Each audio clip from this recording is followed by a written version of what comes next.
Alors bonsoir à tous et à toutes et bienvenue dans cette nouvelle vidéo, dans ce nouveau dimanche pour la suite de Chair de Poule, l'horloge maudite, le tome numéro 24. J'espère que vous allez bien, j'espère que vous êtes prêts à écouter la suite. Petite parenthèse sur l'incroyable petite peste, et je reste poli, qu'est la petite sœur, Tania. Plus je lis l'histoire, plus je crois qu'elle a atteint le saint graal de la méchanceté gratuite, cette gamine. Je crois que son père ne l'est pas. Je pense que c'est Satan. Je pense que sa mère a trompé Satan ou autre, je ne sais pas. Je pense que sa mère a dû tromper le papa avec Satan. Mais je pense que j'en ne suis pas loin. En tout cas, j'aurais eu une petite sœur comme elle. Je ne sais pas ce que j'aurais fait parce que ce que vit... Attendez, j'ai oublié son prénom. Michael. Entre parenthèses, je regrette de l'avoir appelé Michael parce qu'à chaque fois j'ai envie de l'appeler Michael, donc je ne vous dis pas le nombre de cuts que je fais pour recommencer ma phrase parce que je dis Michael. Ce que vit Michael au quotidien avec elle, je l'ai vécu en étant petit, avec des petits cousins, et c'était moi que ma mère engueulait. Je me mets à sa place, je pèterais des câbles. Alors, où est-ce qu'on en était dans l'horloge maudite? Je me souviens que Michael a essayé de d'étrangler... Ah oui, je me souviens. Michael a essayé d'étrangler... il a étranglé le coucou bizarre qui sortait de l'horloge. Et le lendemain, quand il a... parce qu'il espérait faire engueuler Tania. Mais le lendemain, quand il s'est réveillé, toute la famille était en joie parce que c'était de nouveau son anniversaire alors que c'était déjà passé. Et que c'est pas normal. On ne fête qu'une fois son anniversaire par an. Et lui, apparemment, c'est la deuxième fois. Donc tout repart... C'est comme le film Un jour sans fin. Il recommence son anniversaire. Voilà, j'ai retrouvé la page. Donc nous nous en étions laissés sur le fait que Michael demandait à son père pourquoi il remettait toutes des guirlandes et autres dans la pièce et qu'il lui disait mais c'est ton anniversaire, il faut le fêter. Donc c'était bizarre. Comme d'habitude, je vous souhaite une bonne écoute. Papa appela maman et tous deux m'entraînèrent vers le garage. Tania nous suivait. Exactement comme s'ils allaient me donner mon cadeau d'anniversaire. Le cœur battant, je regardais papa ouvrir la porte du garage. Mon vélo était là, noir, flambant neuf, mais sans aucune éraflure cette fois. Je comprenais enfin. Ils avaient trouvé le moyen de faire disparaître l'éraflure. Ou bien, ils avaient changé le vélo abîmé contre un neuf. « Il te plaît ?» demanda maman. « Tu parles. Il est génial. »« Super chouette » murmura Tania. Maman, je veux exactement le même pour mon anniversaire. Aussitôt, elle bondit sur la selle, entraînant la bicyclette dans sa chute. Papa se pencha pour la ramasser, et lorsqu'il la releva, il y avait une longue éraflure sur le cadre. « Tania, tu t'es fait mal ?» s'écria maman. Je n'arrivais pas à y croire. C'était un vrai cauchemar. Tout recommençait exactement comme le jour de mon anniversaire. Je devais rêver. « Qu'y a-t-il, Michael ?» demanda papa. « Ton vélo ne te plaît pas ?» Que pouvais-je répondre? La tête me tournait et j'avais la nausée. Je ne comprenais plus rien à rien. À moins que... Soudain, j'entrevis la solution. C'était à cause de mon vœu, celui que j'avais fait le nez dans mon gâteau après le croche-pied de la sale môme. Recommencer mon anniversaire. Mon vœu, il s'était réalisé. C'était sans sas. Super chouette. Rentrons, déclara maman. Tes invités ne vont pas tarder à arriver. Mes invités? À ce mot, ma joie s'éteignit aussitôt. Oh non, par pitié, je n'allais tout de même pas revivre cette horrible journée dans les moindres détails. Eh bien si, mes amis étaient tous venus, exactement comme la fois d'avant. J'avais entendu Tania dire « Hé, Mona, tu sais pas, Michael, il est amoureux de toi. »« Vraiment ?» demanda Mona, l'air surpris. « Tu le savais déjà, Mona, pensai-je. Tania te l'a déjà dit il y a 5 jours. Tu te tenais exactement au même endroit et tu portais la même salopette rose. » En attendant la réflexion de la sale môme, Mona, Hélène et Rosie éclatèrent de rire. Je paniquais. Ça ne peut pas continuer, gémis-je intérieurement. Maman entra, portant un plateau chargé de jus de fruits. Je l'interpellai. « Maman, emmène Tania, je t'en supplie. Enferme-la dans sa chambre ou n'importe où. »« Pourquoi dis-tu ça, Michael ? Ta sœur a envie de s'amuser, elle aussi. »« S'il te plaît, maman. »« Oh, Michael, sois gentil avec elle. Elle ne t'embêtera pas. C'est une toute petite fille. » Maman quitta la pièce, m'abandonnant à Tania et à mes amis. Maman ne peut pas me sauver. me désespérai-je. Personne ne le peut d'ailleurs. Ensuite, je dus montrer mon vélo à mes copains. Comme prévu, Henri demanda « Et qu'est-ce que c'est cette éraflure ?» Et de retour dans le salon, je trouvais tous mes cadeaux ouverts, par Tania naturellement. « Regarde ce que Mona t'a offert, Michael !» s'écria-t-elle en me voyant arriver. « Je sais, un CD avec des super chansons d'amour. »« Il paraît qu'il y a de très belles chansons d'amour dessus, » répéta Tania d'un ton triomphant. Tout le monde éclata de rire. C'était aussi horrible que la première fois. Non, c'était pire, parce que je savais ce qui allait m'arriver et que je ne pouvais rien faire. Vraiment rien ? Maman m'appela, interrompant mes pensées. « Michael, viens dans la cuisine, il est temps d'apporter ton gâteau d'anniversaire. » J'obtempérais tout en réfléchissant. Ça, c'est le test. Je porterai le gâteau, mais cette fois, je ne me casserai pas la figure. Je savais que Tania allait essayer de me faire trébucher. Eh bien, elle pouvait toujours attendre. Cette fois, je serais sur mes gardes. Car même si tout le monde se comportait comme la fois d'avant, je n'étais pas obligé, moi, de réagir exactement pareil. Une fois dans la cuisine, je contemplais le gâteau. Je savais que Tania se tenait derrière la porte de la salle à manger et qu'elle m'attendait pour me ridiculiser. Mais cette fois, elle n'y parviendrait pas. Un homme averti en vaut deux, non ? Je pris le gâteau à 2 mains et me dirigeai avec précaution vers la salle à manger. Maman me suivait, exactement comme la dernière fois. Prudent, je m'arrêtai sur le seuil de la pièce et baissai les yeux. La voie était libre. Aucun pied tendu devant moi. J'avançai d'un pas. Jusque-là, tout allait bien. Encore un pas. J'étais dans la salle à manger à présent. Youpi, j'avais réussi. Enfin presque. Plus que 5 pas à faire pour arriver à la table. Et j'étais sauvé. J'avançais toujours. 2 pas. 3. Soudain, quelque chose m'attrapa le pied. Tania! Elle s'était cachée sous la table. Comment n'y avais-je pas pensé plus tôt? Tout sembla se dérouler au ralenti, comme dans un rêve. J'entendis un méchant ricanement et cette sale môme tira sur mon pied. Oh non, pensai-je, ça recommence. Je perdis l'équilibre et regardai derrière moi. Comme je m'y attendais, Tania était assise sous la table, souriant d'un air satisfait. J'avais envie de la tuer. Mais d'abord, il fallait que je tombe la tête la première dans mon gâteau. Vous parlez d'un destin. Le gâteau m'échappa des mains une nouvelle fois. Paf! Badaboum! Je m'abattis en plein dedans, comme prévu. Pendant que tout le monde éclatait de rire, je me redressais et m'essuyais les yeux. J'aurais mieux fait de m'abstenir, parce que maintenant, je voyais Mona, penchée sous la table, qui riait plus fort que tout le monde.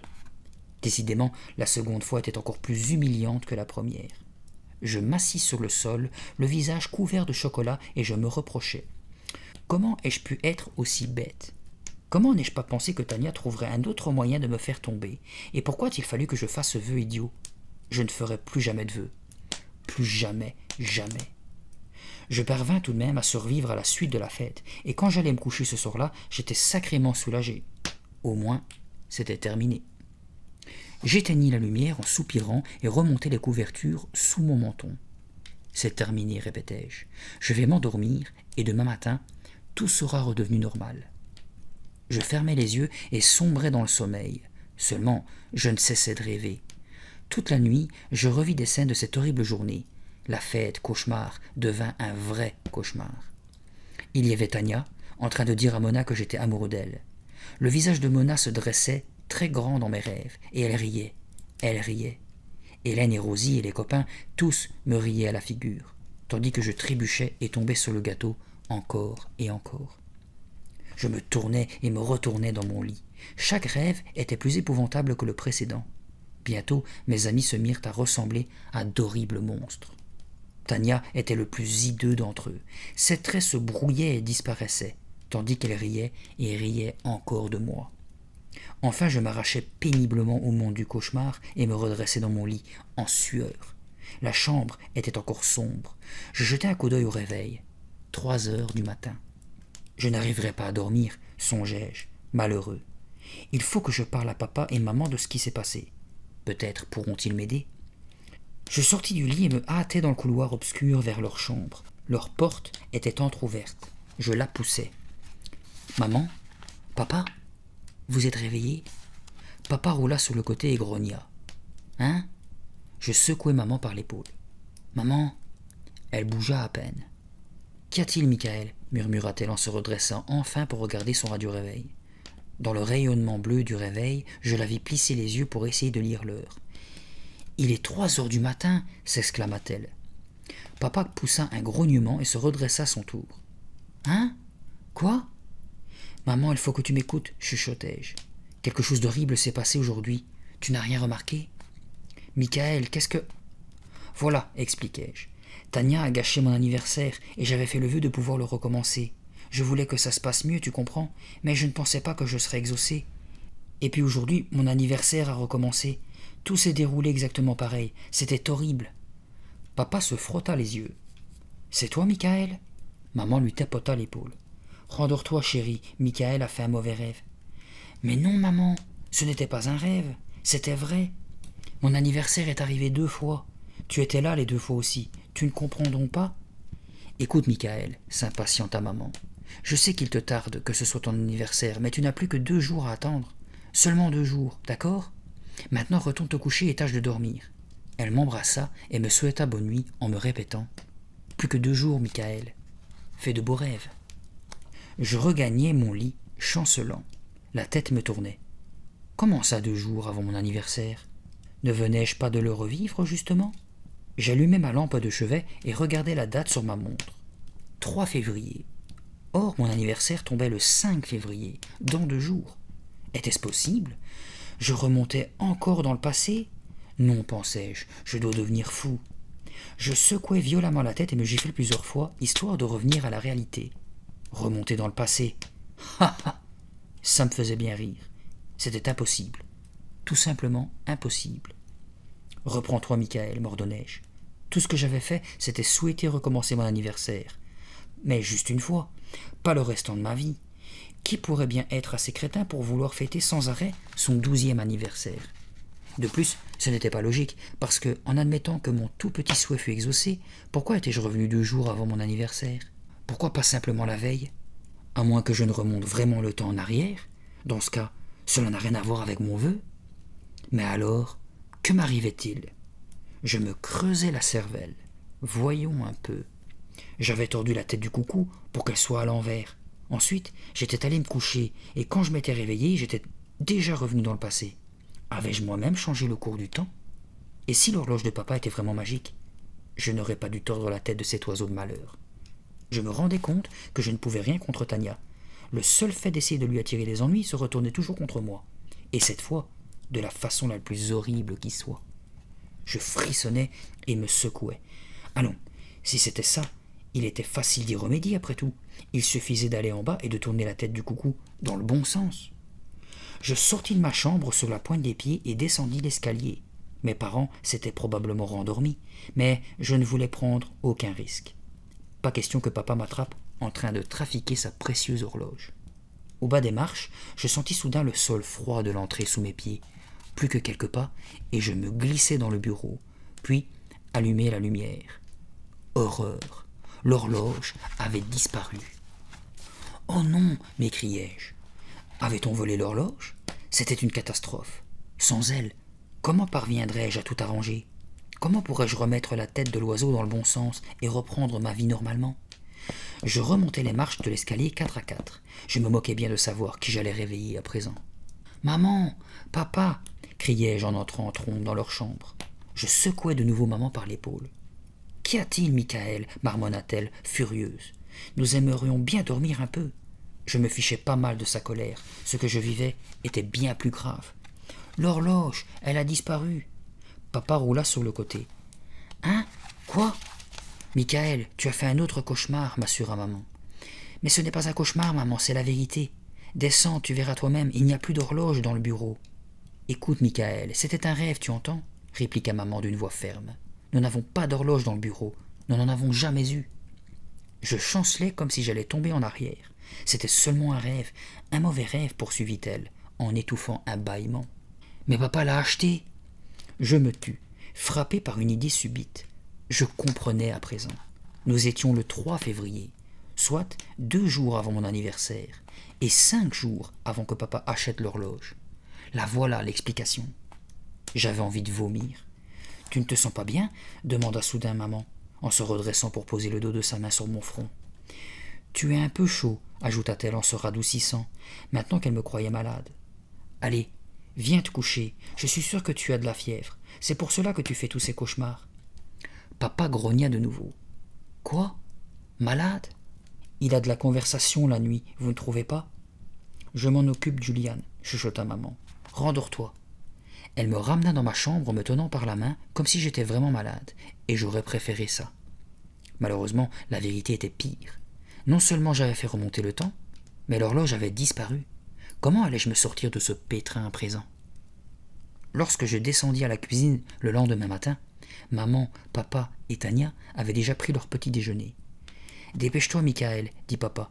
Tu vas être en retard à l'école. » Ça, c'était bien le cadet de mes soucis dans ma situation. « Papa, assieds-toi une seconde, suppliai-je. S'il te plaît, c'est important. » Il s'assit, l'air impatient, au bord d'une chaise. « Mais enfin, qu'est-ce qu'il y a? Tu nous écoutes, maman? »« Bien sûr, mon chéri. » Elle rangea le lait dans le réfrigérateur et essuya le comptoir de la cuisine. « Je sais que ça va vous sembler bizarre, déclarai-je, mais je ne plaisante pas. » Je m'interrompis un instant. Je voyais bien que papa s'attendait à ce que je raconte quelque chose de complètement farfelu. Il n'a pas été déçu. « Voilà, repris-je d'une voix tremblante. On est en train de remonter le temps. Tous les matins, je me réveille et c'est toujours la veille du jour d'avant. » Papa baissa la tête, accablé. « Michael, tu as une imagination merveilleuse, mais je vais vraiment être en retard au bureau. Si nous parlions de tout ça quand je rentrerai ce soir. D'ailleurs, pourquoi n'écris-tu pas ce que tu voulais me dire dans un cahier? Tu sais que j'adore les histoires de science-fiction. »« Mais papa, est-ce que quelqu'un a pensé à donner à manger au chat ?» demanda maman. « Oui, moi, s'écria Tania. Et pourtant c'était à Michael de le faire. »« Merci, ma chérie, dit maman. Il est temps de partir à présent. Allez, oust, tout le monde dehors. » J'eus à peine le temps d'attraper une tartine avant que maman nous pousse tous dans l'entrée. « Ils sont trop occupés pour essayer de comprendre maintenant, me rassurai-je en me dépêchant de gagner l'école. Il faut dire que c'est plutôt extraordinaire. Ce soir au dîner, j'aurai plus de temps pour leur expliquer. » Pendant les cours, j'eus le loisir de réfléchir à mon problème. J'avais déjà vécu cette journée, j'avais déjà fait le travail, écouté les leçons et avalé l'infâme déjeuner de la cantine. Ainsi, lorsque mon professeur de maths, M. Parker, tourna le dos à la classe, je savais ce qui allait se passer. Je le prédis à la seconde près. Voilà, Kevin Flowers jetait sa gomme en visant le professeur et le frappait en plein sur l'arrière de son pantalon noir. Bing! M. Parker va se retourner, me dis-je sans perdre une miette de la scène, et il va crier après Kevin. « Kevin Flowers, au bureau du proviseur et tout de suite !» hurla-t-il. Parfait, à présent Kevin va se mettre à brailler comme un âne. « Pourquoi m'accusez-vous » beugla celui-ci. « Vous ne m'avez même pas vu. » Le reste de la scène se déroula comme dans mes souvenirs. C'était affligeant. M. Parker ne se laissa pas impressionner et il lui répéta d'aller au bureau du proviseur. Kevin renversa une chaise d'un coup de pied et jeta ses livres à travers la pièce. Plus ennuyeux que ça, tu meurs. En rentrant à la maison, je trouvais Tania dans le bureau en train de torturer Booba. La sonnette de la porte d'entrée retentit et je frissonnais d'horreur. Oh non! J'avais oublié Mona, Hélène, Rosie et cette grenouille idiote. Les filles allaient encore me voir dans mes sous-vêtements. Non, je ne veux pas que ça recommence. Mais mes pieds me conduisirent malgré moi à l'étage. Je marchais vers ma chambre comme un automate. C'était affreux. Pourquoi est-ce que je fais ça? Me demandai-je. Je me revoyais en train de sortir mon costume de grenouille de l'armoire. Je savais que la fermeture éclair serait coincée, que Tania ouvrirait la porte et que les filles s'esclafferaient en me surprenant slépé en maillot de corps. Il y aurait de quoi, évidemment. Mona surtout rirait comme une folle, et j'aurais envie de disparaître sous terre. Oui, je savais que tout cela arriverait. Alors pourquoi continuais-je à monter les marches? Ne pouvais-je donc pas m'arrêter? Ne va pas dans ta chambre, me répétais-je. Tu n'es pas obligé de faire ça. Arrête! Dans un suprême effort de volonté, je me forçai à me retourner, à revenir dans l'escalier et à m'asseoir sur la marche du haut. En bas, Tania alla ouvrir la porte et les filles apparurent dans l'entrée. Ça va, pensai-je. J'ai la situation en main. Déjà les choses se passaient différemment. Où est ton costume, Michael? Demanda Mona. Je voudrais voir de quoi il a l'air. Non, dis-je en me recroquevillant un peu sur moi-même. Il n'est vraiment pas beau, tu sais. Je ne voudrais pas vous faire peur. Ne sois pas idiot, répliqua Hélène. Pourquoi aurions-nous peur d'un stupide déguisement de grenouille? Je ne veux pas voir le costume pour la première fois lorsqu'on sera sur scène. J'ai besoin de m'y préparer. Il faut que tu le mettes, insista Mona. Allez, Michael, intervint Tania. Montre-leur ton déguisement, je veux le voir, moi aussi. Je la regardais d'un sale œil. Je savais très bien ce qu'elle mijotait, cette pain-bêche. « Non, je ne peux pas. »« Pourquoi ?» insista Mona. « Je ne peux pas, c'est tout. »« Il est timide, » s'exclama Rosie. « Non, ce n'est pas ça, c'est juste que ça me tient chaud et... » Mona se pencha tout contre moi. Elle sentait bon, quelque chose de parfumé à la fraise. Ça devait être son shampoing. « Allons, Michael, même pas pour moi ?»« Non. » Elle tapa du pied. « Je ne répéterai pas nos scènes tant que tu n'auras pas mis ton déguisement. » Je soupirai. Mona ne me laisserait pas tranquille tant que je n'aurais pas enfilé ce maudit costume de grenouille. Mieux valait céder et en finir. « D'accord. »« Hourra !» s'écria Tania. Je la regardai de nouveau d'un sale œil. Quelle teigne! Elle voulait vraiment se payer ma tête. Très bien, décidai-je. Je suis peut-être obligé de mettre ce déguisement, mais pas de me montrer en sous-vêtements. Je peux encore empêcher cela. Je me traînai jusqu'à ma chambre, mais cette fois, je fermai la porte à clé. Et toc! Essaye un peu d'être plus maligne que Michael Webster.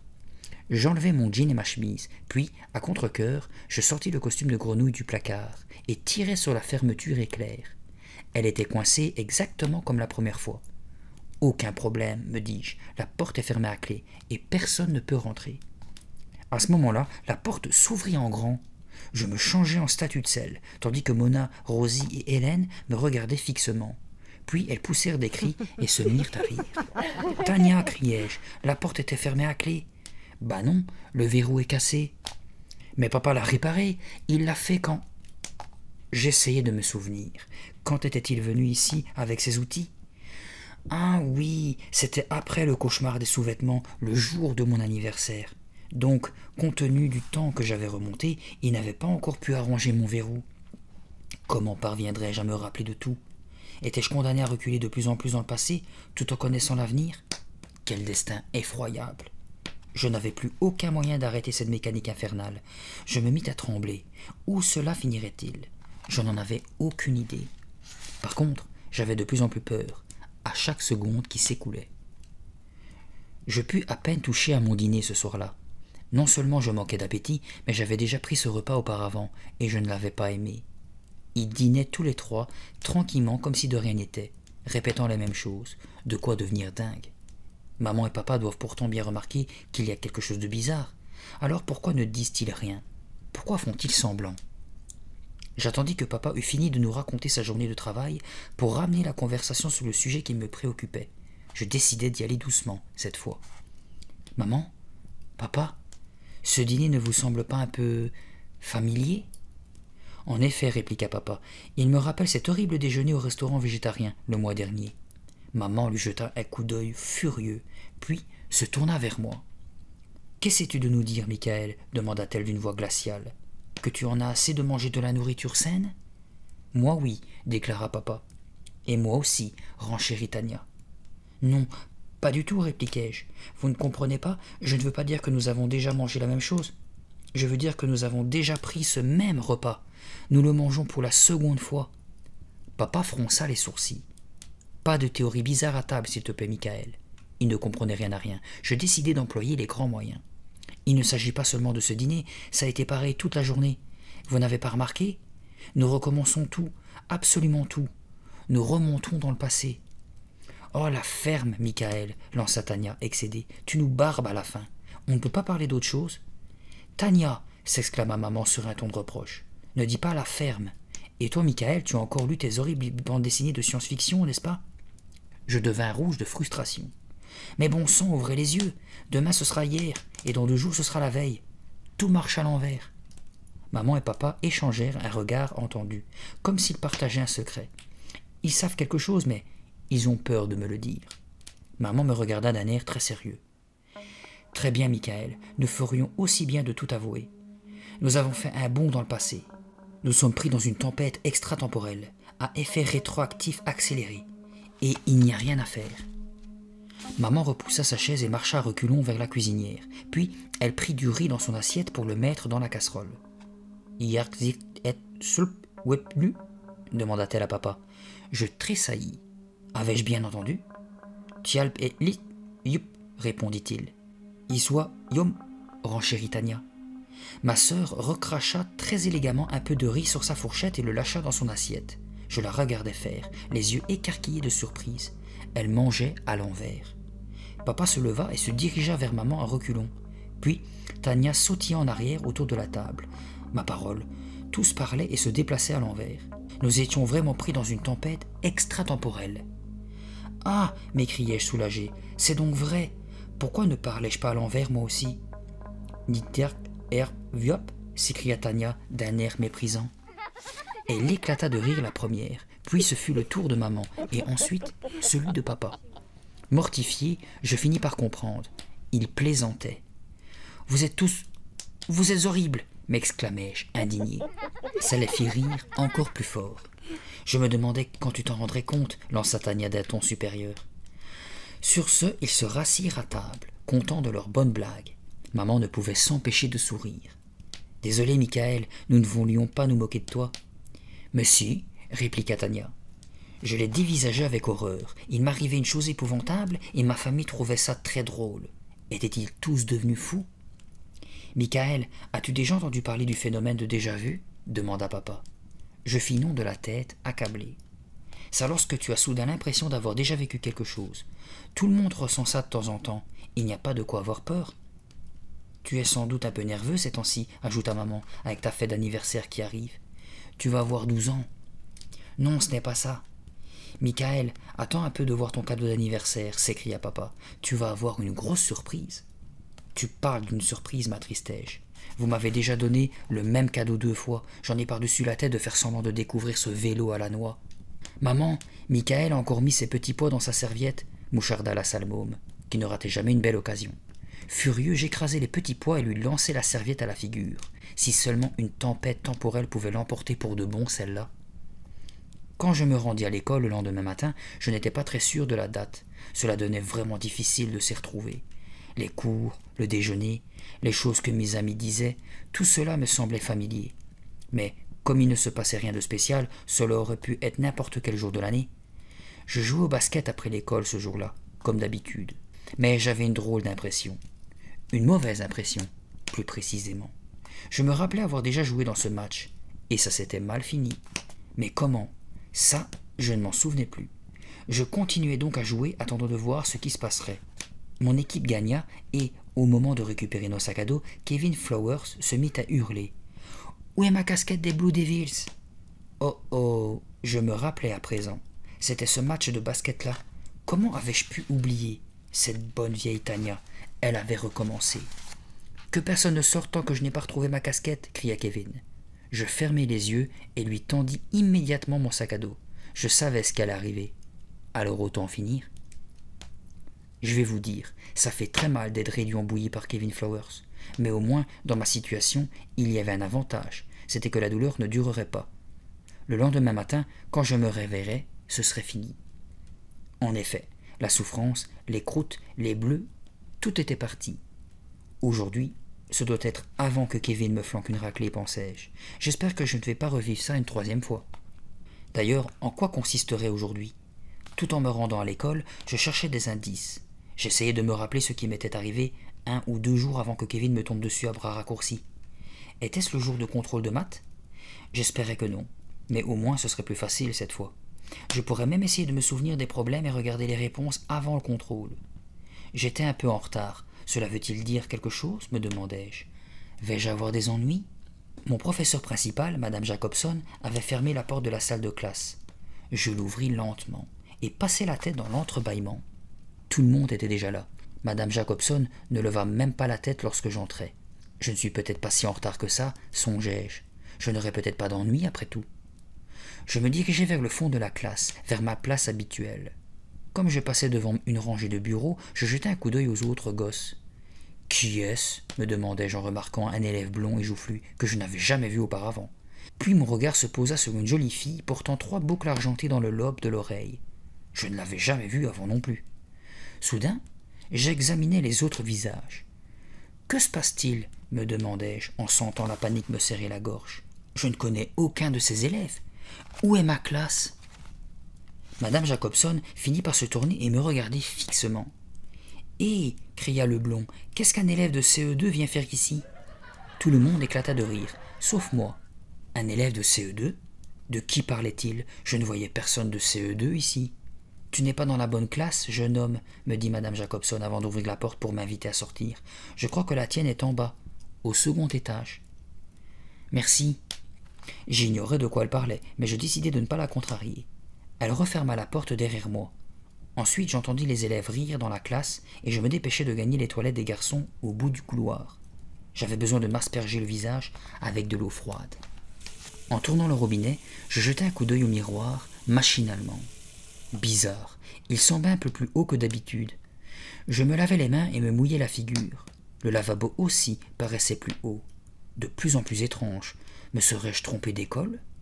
Je regardai de nouveau dans le miroir et j'eus le choc de ma vie. C'était moi ce gosse-là? J'avais l'air tellement jeune. Je glissai la main dans mes cheveux bruns coupés en brosse. Cette coupe idiote que j'avais tout le temps de mon CE2. Justement.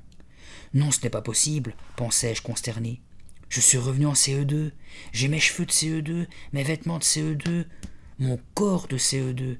Et pourtant j'ai gardé mon cerveau de 5e. Enfin, du moins je l'espère. Abasourdi, je me livrais à un rapide calcul mental. Ça voulait dire que j'étais revenu 4 ans en arrière, en une seule nuit. Je me mis à trembler de tout mon corps et m'agrippais au lavabo pour ne pas tomber. J'étais complètement paralysé de peur. Je remontais le temps de plus en plus vite. Quel âge aurais-je quand je me réveillerais demain? Et dire que je n'avais toujours pas trouvé le moyen d'arrêter ce processus. Je fermais le robinet et m'essuyais le visage avec une serviette en papier. Que faire? J'avais tellement peur que je ne parvenais plus à penser. Pour l'instant, je décidai de gagner ma salle de classe. Je jetai d'abord un coup d'œil par la vitre de la porte avant d'entrer. Madame Harris, ma vieille maîtresse de CE2, trônait sur l'estrade. J'aurais reconnu ce casque de cheveux argent n'importe où. Et je sus, dès que je la vis, que j'étais vraiment revenu 4 ans en arrière. Parce que la vieille Madame Harris n'aurait pas dû être à l'école aujourd'hui. Elle avait pris sa retraite 2 ans auparavant, quand j'étais en CM2. Vous me suivez? J'ouvris la porte et pénétrai dans la salle de classe comme un automate. Madame Harris ne broncha même pas. « Assieds-toi, Michael, ordonna-t-elle, sans même mentionner que j'étais en retard. Elle m'avait toujours eu à la bonne. C'était déjà une consolation. Je regardais les autres gosses de la classe. Henri, Josh, Hélène et Mona, tout le monde était là. Mona avait 2 belles nattes sombres et brillantes. Hélène, elle, arborait une sorte de queue de cheval ringarde sur le côté. « Tiens, Josh n'avait pas encore de boutons sur le front, remarquai-je. Et Henri avait un autocollant ridicule sur le dos de la main. En tout cas, c'était bien ma classe, il n'y avait aucun doute possible.